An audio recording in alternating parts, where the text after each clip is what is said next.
Hey! Aujourd'hui je vais vous présenter l'un de mes livres qui est clairement mon livre préféré.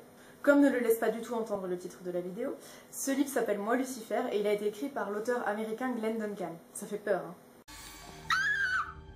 Contrairement aux précédentes vidéos que j'ai fait sur différents livres, je ne connais pas l'auteur de Moi Lucifer, Glenn Duncan, mais pour les fans de fantasy et autres, vous le connaissez peut-être parce qu'il a écrit la trilogie du dernier loup-garou, que je n'ai pas lu parce que, je le confesse, je ne suis pas une fan des loups-garous. Parce que vous êtes poilu et que vous bavez partout. Et puis pour moi, les loups-garous, ça restera toujours les méchants. Bref, revenons-en au sujet principal, le livre Moi Lucifer. Je sais ce que vous vous dites, je n'aime pas les loups-garous qui sont les méchants, par contre je suis fan de Lucifer. Mais bon, que voulez-vous, je suis un paradoxe ambulant. Ce livre, en fait, est présenté comme une autobiographie de Lucifer en personne. Pour vous faire un rapide résumé, donc le prince des ténèbres, Lucifer, est tranquillement sur Terre en train de proposer des choses pas très catholiques à un prêtre. Et il reçoit soudainement la visite de l'ange Gabriel, alias Gabriel Adoré, qui vient au nom de Dieu pour lui proposer un marché. Donc le marché est le suivant, soit Lucifer reste le prince des ténèbres, ce qui inclut en fait qu'il souffre continuellement et de façon vraiment atroce, mais ce qui inclut aussi qu'il reste libre de faire ses choix, soit il s'incarne dans un être humain pendant un mois, il va vivre avec l'humanité, et au terme de ce mois, il aura la chance de redevenir un ange comme à la création, de retourner au paradis, mais bien sûr il n'aura plus sa liberté et il devra se soumettre de nouveau à Dieu. Et d'ailleurs, pour info, pour ceux qui ne connaissent pas trop la Bible et compagnie, à la base, en fait, à la création de l'univers, Lucifer était un ange, son nom signifie soit fils de l'aurore, soit porteur de lumière. Donc il faisait partie de tous les anges créés par Dieu, et il a été le premier ange en fait à vouloir se rebeller et à vouloir être libre, avoir un libre arbitre. Et il a même poussé le vice un peu plus loin parce que lui, contrairement aux autres qui après ont suivi et voulu être libres aussi, lui il a voulu carrément être l'égal de Dieu. Donc bien sûr ça n'a pas plu au Tout-Puissant, qui a demandé à son archange Michel...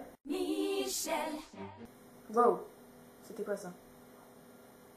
Enfin bref, il a demandé à l'archange Michel de le chasser du paradis, donc c'est ce qui est raconté dans le passage assez célèbre de la Bible, la chute de Lucifer. Et d'autres anges ont suivi après, et ils ont formé ce qu'on connaît maintenant sous la forme de démons en enfer. C'est tout pour le point culture religieuse, hein, faut pas trop m'en demander quand même.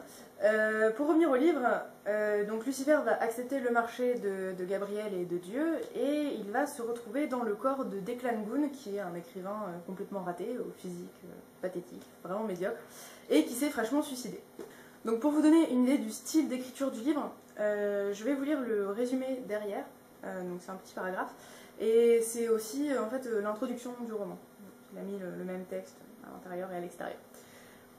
Prisonnier par la volonté de Dieu du corps d'un écrivain fraîchement suicidé et chichement membré, moi, Lucifer, ange déchu, porteur de lumière, prince des ténèbres, de l'enfer et de ce monde, seigneur des mouches, père du mensonge, suprême apostate, tentateur, antique serpent, séducteur, accusateur, tourmenteur, blasphémateur, et sans contestation possible meilleur coup de l'univers visible et invisible, demandez donc à Ève, cette petite garce, j'ai décidé, tadam, de tout dire. Tout, presque. Le funk, le swing, le boogie, le rock, c'est moi qui ai inventé le rock. Si vous saviez tout ce que j'ai inventé, la sodomie bien sûr, la fumette, l'astrologie, l'argent. Bon, on va gagner du temps, tout, absolument tout ce qui vous empêche de penser à Dieu. C'est-à-dire à peu près tout ce qui existe.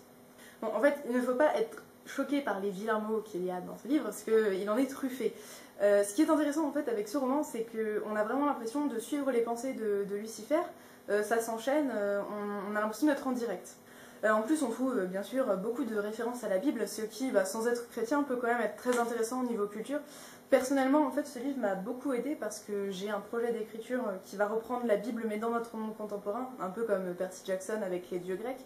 Ce sera un peu le même genre. Et donc forcément, ça m'a énormément aidé, ça m'a donné une nouvelle vision de la Bible. Je vous laisse aussi regarder la couverture du livre, malgré la qualité un peu douteuse de ma caméra.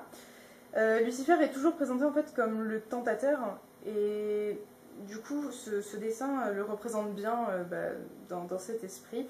Contrairement au film Constantine, j'adore ce film, hein, mais franchement les gars, vous auriez pu faire un effort. Et je parle même pas de la mini-série Fallen où Lucifer est présenté avec un petit polo gris et une écharpe de papy. Là non, ça se passe de commentaires. Enfin voilà, j'espère que je vous aurai donné envie de lire ce livre. N'allez pas croire que je suis une sataniste, c'est juste que ce livre en fait est rempli d'humour, il y a beaucoup de blagues, c'est très drôle, et en même temps il y a aussi beaucoup de réflexions sur le sens de la vie, sur l'humanité en général que Lucifer va découvrir pour la première fois. Enfin, pour les plus récalcitrants en fait, d'entre vous, c'est vraiment à prendre au second degré. Et je vous laisse sur cette belle citation de la Bible qui représente très bien moi Lucifer. Mieux vaut régner en enfer que servir au paradis. Je vous dis à très bientôt pour une nouvelle vidéo ou sur mon site internet dont le nom s'affiche en bas de la vidéo parce que j'ai la flemme de le redire en entier. Et d'ici là, écrivez bien!